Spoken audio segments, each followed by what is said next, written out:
Lucifer était le plus beau des êtres célestes. Ses qualités étaient telles qu'il fut rattrapé par le péché d'orgueil. Son arrogance débridée lui fit penser qu'il était l'égal de Dieu et mena une rébellion contre le Créateur. Pour mener à bien son plan, le mauvais ange concocta un sophisme pour convaincre les autres anges, et le père du mensonge fut rejoint par un tiers des êtres angéliques qui habitaient les cieux. Les entités corrompues de Lucifer affrontèrent les hôtes de Michel et le monde trembla lors de cette grande bataille qui décida du sort de l'univers. Les armées angéliques de l'archange Michel et les rebelles vainqueurs des démons furent chassés du ciel et jetés en enfer. Au plus profond de la terre, Lucifer et les autres princes infernaux s'emploient à corrompre l'œuvre de Dieu. En raison de son orgueil démesuré, Lucifer fut associé au péché capital de l'orgueil. Ces démons et anges déchus attendent les jours précédant le retour du Christ où ils rejoindront l'Antéchrist sur terre et combattront à nouveau les forces du Créateur. Azazel est l'un des anges déchus qui se rebellèrent contre Dieu. Il était beau au début des temps, mais sa magnificence fut corrompue après la chute. Azazel avait une relation charnelle avec les femmes qui vivaient sur la terre. Les fruits de cette union seront connus sous le nom de Néphilins. Les descendants d'Azazel corrompirent la terre et furent emportés par le déluge de Dieu. En enfer, il est le roi des Shémites, des démons qui ressemblent à des chèvres. Azazel, qui était autrefois un ange, devint l'archidémon qui représente le péché capital qui donne la colère. Lorsque l'homme est sous l'influence d'Azazel, il s'adonne généralement à l'idolâtrie. Belphégor est connu comme le démon de la paresse. Selon certaines traditions, Belphégor était autrefois le puissant archange Belphagel. Mais lorsque la rébellion de Lucifer s'est déroulée dans les cieux, il n'a pas rejoint les anges rebelles, mais n'a pas non plus soutenu l'armée d'anges du Seigneur. En raison de son inaction, il fut considéré comme un déserteur et jeté en enfer. Selon saint Thomas d'Aquin, tous les péchés causés par l'ignorance ont pour origine la paresse. En raison de l'influence de Belphégor, les humains préfèrent éviter la fatigue et n'atteignent pas la vraie connaissance. Le diable est représenté assis dans une latrine qui lui sert de trône infernal et ses excréments sont transformés en offrandes. Belzébuth est un démon lié à la figure de Baal, un ancien dieu sémitique de la fertilité, et à Zébud, le dieu des mouches. Ce mélange donna naissance à la figure de Belzébuth, le démon de la peste. Il est considéré comme l'un des démons les plus puissants, juste derrière Lucifer. Sa faim inextinguible fait de lui un dévoreur implacable. Les fléaux engendrés par ce démon ravagent tout sur son passage, c'est pourquoi il est lié au péché de gourmandise. Le seigneur des mouches et des pestes torture les âmes de ceux qui se dirigent vers l'enfer avec ses nuages de mouches, ne laissant pas un instant de paix à ses victimes.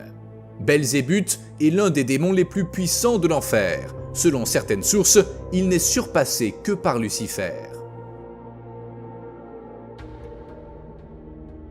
Asmodée est l'un des plus puissants démons infernaux. Cette figure démoniaque est associée au péché capital qu'est la luxure. Asmodée entraîna les habitants de Sodome dans la dépravation. Pour cela, la ville subit la colère de Dieu et fut rasée. Le diable apparaît également dans le livre de Tobie où il exerce une forte influence sur Sarah. Ses maris mouraient toujours pendant leur nuit de noces. Mais grâce à l'aide de l'ange Raphaël, Tobie parvint à repousser Asmodée en enfer. Le démon consacra son existence à utiliser les pulsions charnelles des hommes pour faire des ravages et aliéner ceux qui sont sous l'influence du salut divin.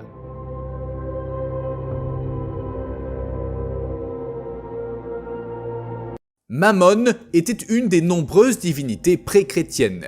Il fut par la suite considéré comme une figure maléfique car il était lié au péché d'avarice et de cupidité. On dit que son apparence ressemblait à celle d'un noble décrépit aux traits déformés, serrant ses poches d'argent. Il construisit en enfer un grand palais rempli de veines d'or pour Satan. Les hommes stupides et cupides croyaient que c'était le paradis, alors qu'en fait, ils n'y trouveraient que la damnation.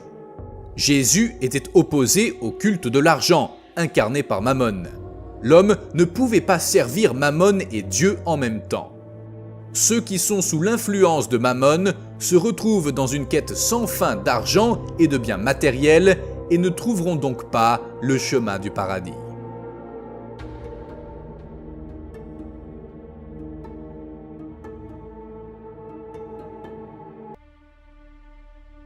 Selon l'Ancien Testament, il existe une créature géante dans les profondeurs de l'océan. Son nom est Léviathan.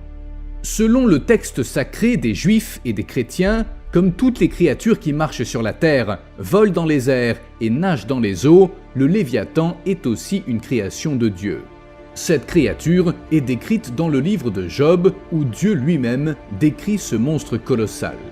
La bête ressemblait à un énorme dragon marin. Les hommes seraient consumés par la peur dès qu'ils l'apercevraient. Aucun homme n'est assez courageux pour oser réveiller une telle créature, puisque l'idée de la vaincre ne serait qu'une illusion. Dieu lui-même décrit le puissant Léviathan comme une créature colossale, porteuse d'une puissance incroyable. L'énorme monstre crée d'énormes vagues lorsqu'il se déplace. Sa bouche puissante est dotée de dents redoutables, son dos est protégé par des rangées de boucliers si rapprochés qu'aucun nerf ne peut passer entre eux. Le Léviathan a un cou puissant qui projette des éclairs de lumière. Il y a du feu dans sa bouche et de la fumée dans ses narines.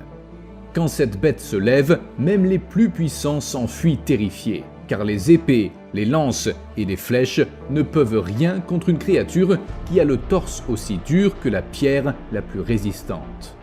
Rien sur terre ne peut se comparer à la puissance du Léviathan. Mais une telle créature doit son existence au désir de Dieu, puisque comme tout être humain, le Léviathan ne peut avoir sa nourriture que par la grâce de Dieu. La bête inspira le philosophe anglais Thomas Hobbes dans son œuvre Léviathan. Selon Hobbes, l'homme dans son état naturel, où il n'y a pas de loi, a tendance à déchaîner une querelle de tous contre tous. Pour éliminer cet état d'anarchie, il faut un pacte social où chacun renonce à une partie de sa souveraineté au nom d'une figure qui a un pouvoir absolu. Cette figure qui aurait autorité sur les hommes serait l'État, qui, en raison de son pouvoir sur les hommes, Hobbes le compare au gigantesque monstre biblique connu sous le nom de Léviathan.